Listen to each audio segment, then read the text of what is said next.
Welcome to week 8 of CSCI 1100. This week we'll be starting Excel. We'll be learning how to open, close, and save an Excel sheet, enter text and numbers, sum a cell range of cells, format a worksheet, create spark lines, use AutoCalculate, a little bit about formulas and functions, and of course formatting. Let me pop up Excel. Now, this is Excel. And to get this up, if you don't have it up, you would just type in Excel, okay? And then hit enter, and it'll open Excel. This will be the example we use today when I demonstrate how Excel works. So Excel is a spreadsheet.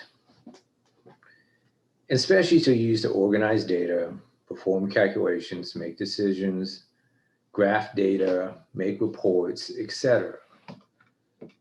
All right. It's a way to organize data and use data in a very efficient manner. Excel, like Word, has a ribbon. The ribbon has tabs, okay? And the tabs have groups, and the groups have commands.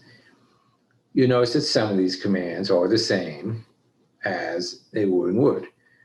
Bold, italics, underline, font type, font size, center. Some are not, like merge and center.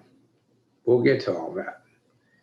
Just be aware up here, this is organized in much the same manner that Word is organized.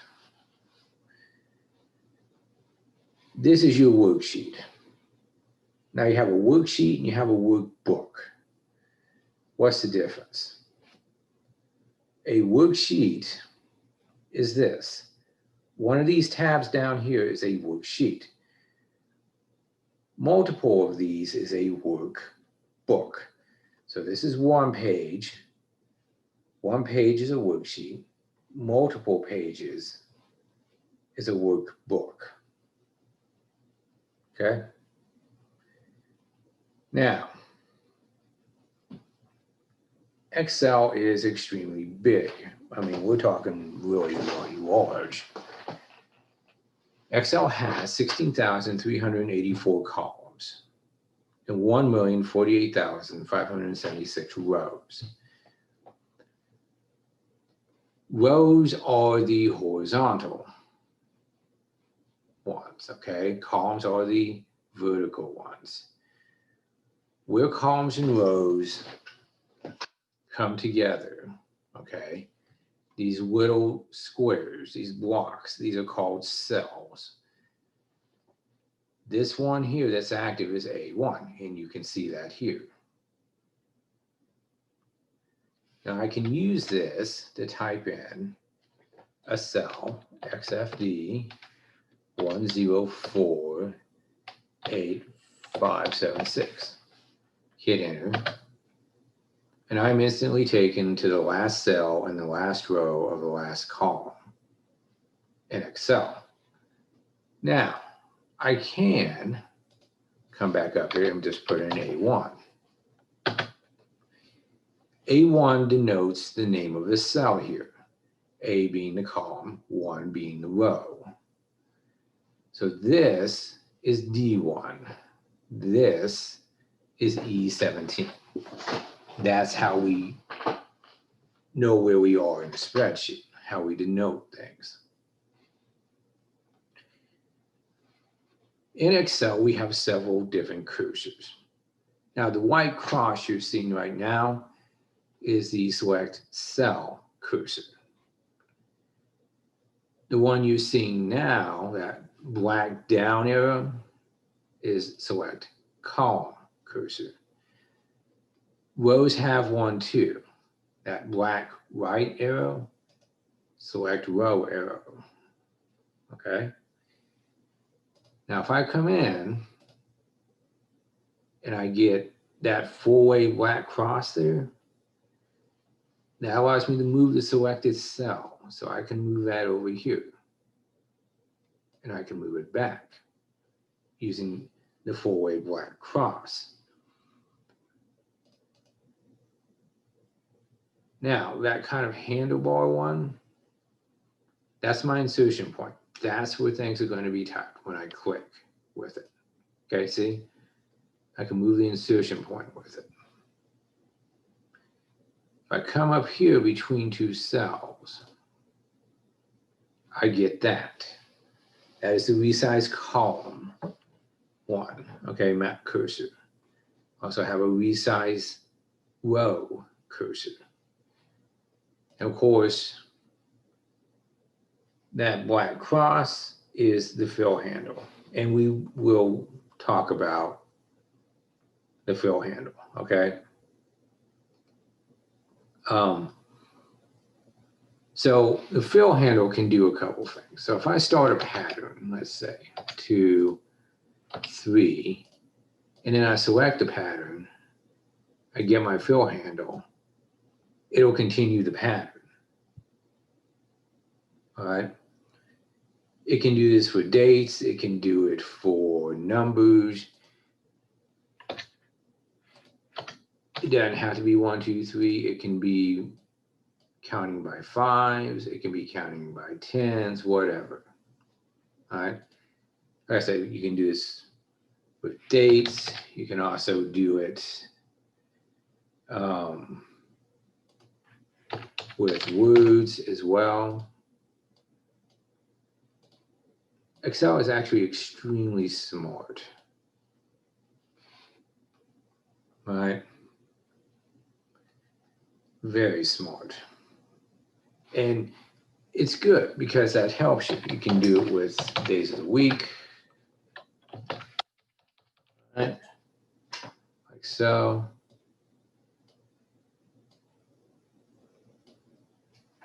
Right?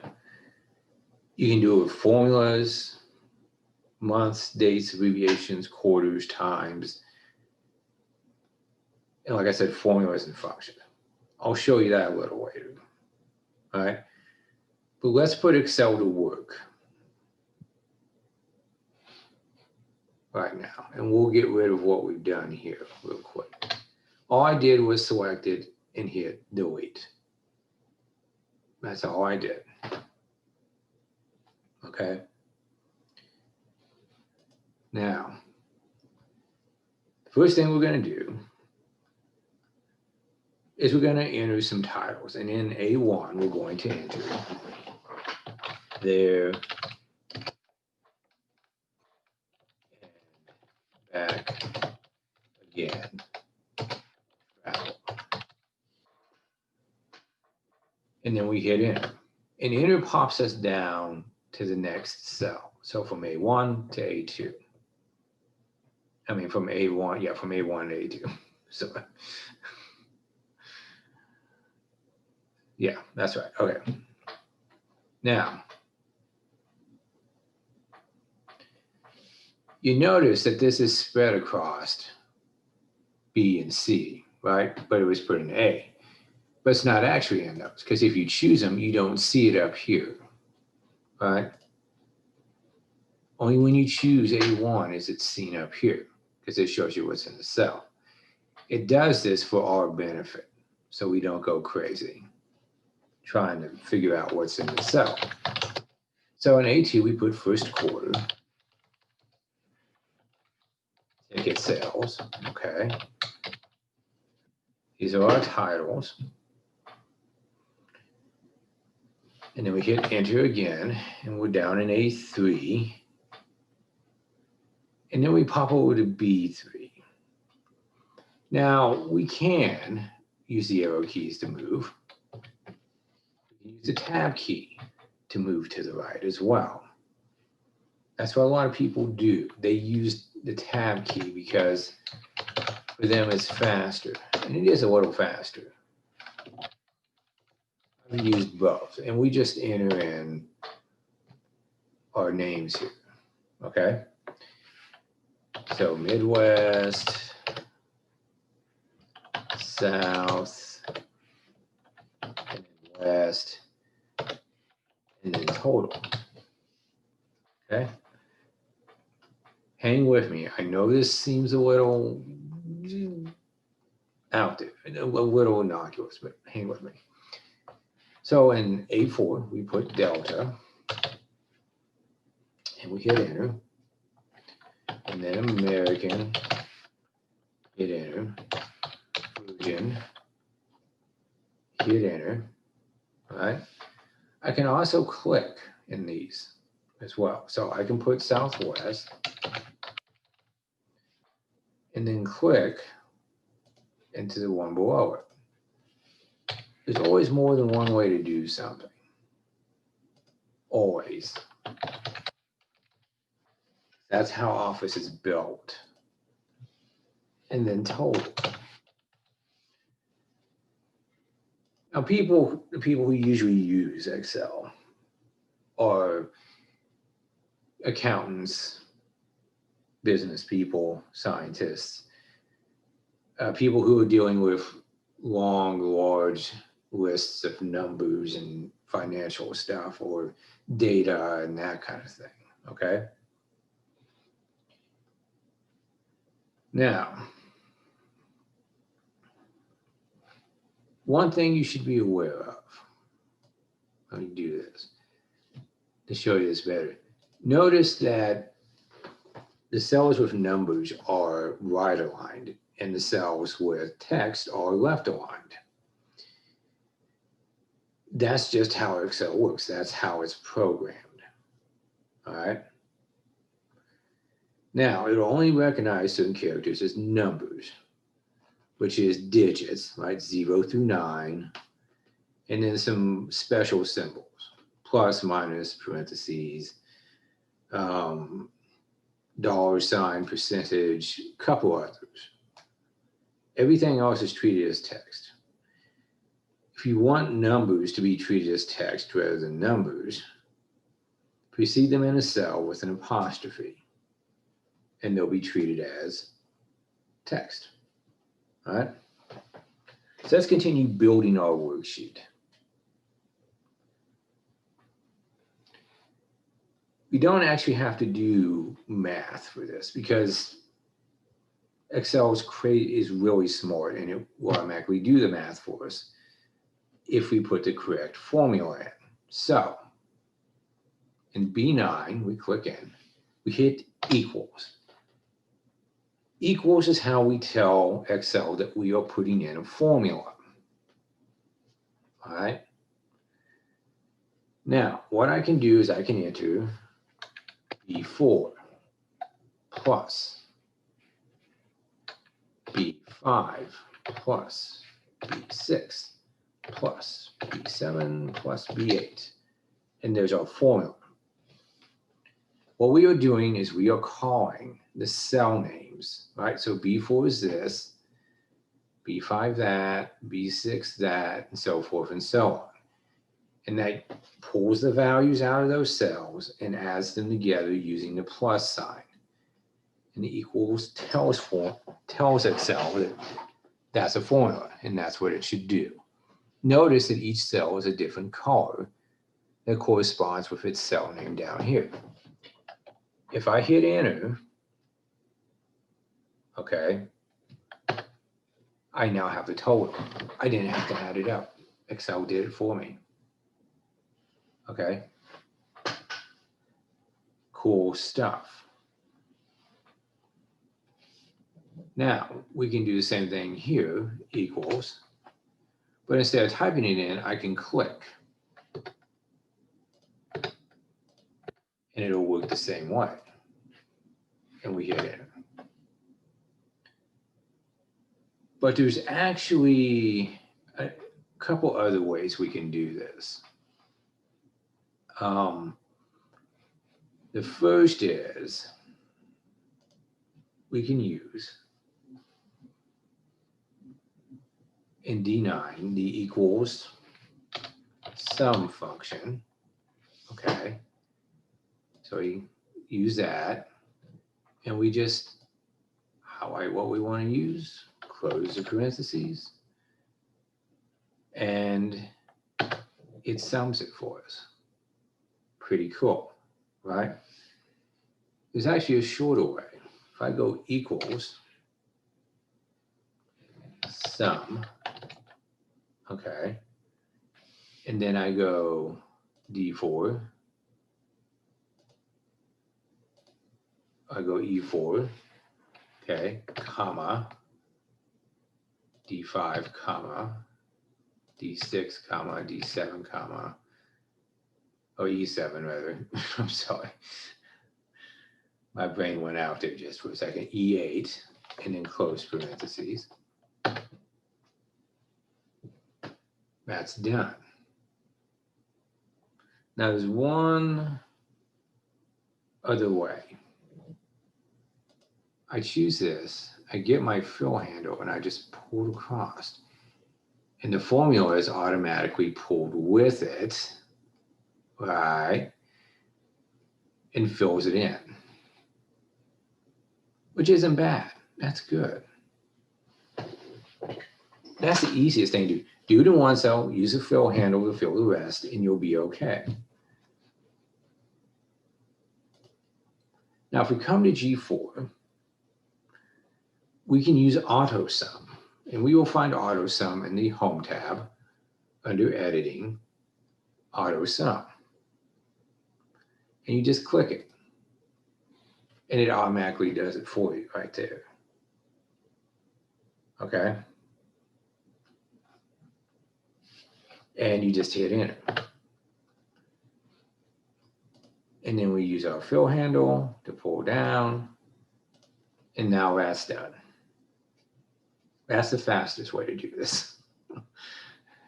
Literally the fastest way you can do this, if what you're doing is summing. All right. If we come back over here to the editing group and we hit this arrow, and then we hit more functions, you can see there are a lot of functions in there. If I click all, you can see all the different functions. There are functions for adding, subtracting, multiplying, dividing, doing trig, doing calculus. It's all in there. That's why Excel is so powerful. Okay. Because it can do that. Because it is what it is. All right. There you go. That works.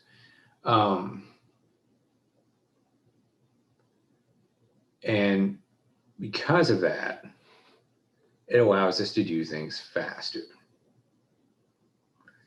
Now, quick little tutorial here. Okay, if I do this, if I do it a little more, you notice the hashtags, right? All that means is that the column isn't big enough to fit the number in it. So you just widen the column out and you're okay. So let's put some style to this thing. Seriously. So the style here, if we click in A1, all right, and we go from A1 to G1, and we merge it like that. What that does is it merges all these cells and then centers what's in them.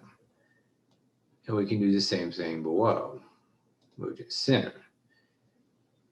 It looks better. And that's all now one cell, A2. And above it is A1, which is all those cells merged together.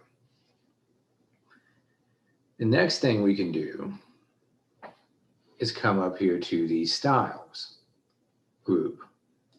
Click that down and choose title for A1. Now for A2, we're going to get a little more involved, because we're going to come to the font group and we're going to choose Cambria. All right. And then we're going to choose bold. And then we're going to choose font 14. And there you go.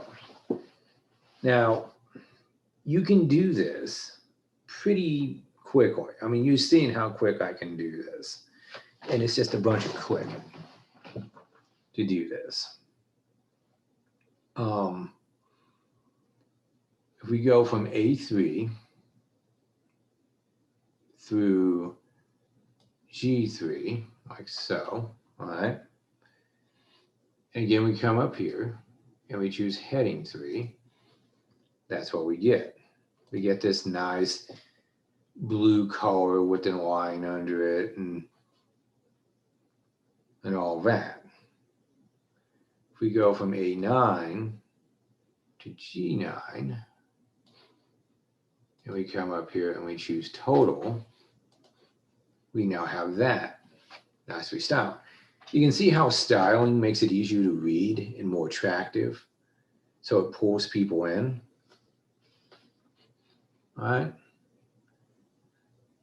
Let me pop in here a little closer. This will probably help you just a little. I'm pretty sure. Now notice that the numbers are not formatted. They're not formatted at all. So if I select B4 to G4, okay, and I hold down the central key, or not the control key, excuse me, I hold down the control key. That's like B9 to G9. Okay, what I did is I just selected non-contiguous cells by holding down the control key. So let me do that again. First, I select B4 to G4. Hold down the control key, select B9 to G9. I have now selected non-contiguous cells or data. Now come up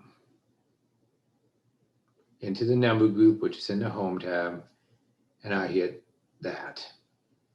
What that does is that puts a $, a comma, and a period in there. It formats it for me. And yes, we got these hashtags, which means those aren't big enough for the numbers, but we'll get to how you can fix that here in just a little bit. Okay. Okay. Now, if we go from B5 to G8, and I come up and I choose the comma style, those now have commas. The reason they have commas is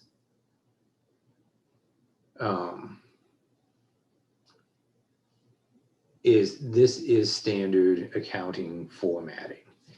The top designates what currency you're working in, as well as the bottom. Everything between just has commas and periods. Now we have a problem with the hashtags because we want to see our numbers.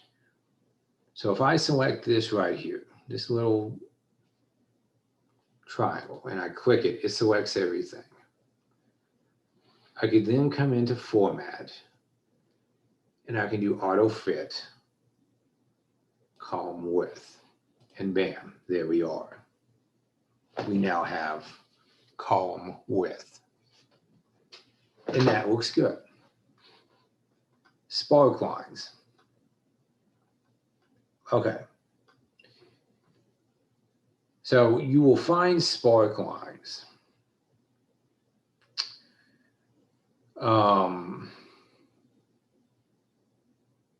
under the Insert tab, under spark lines, okay? And if we do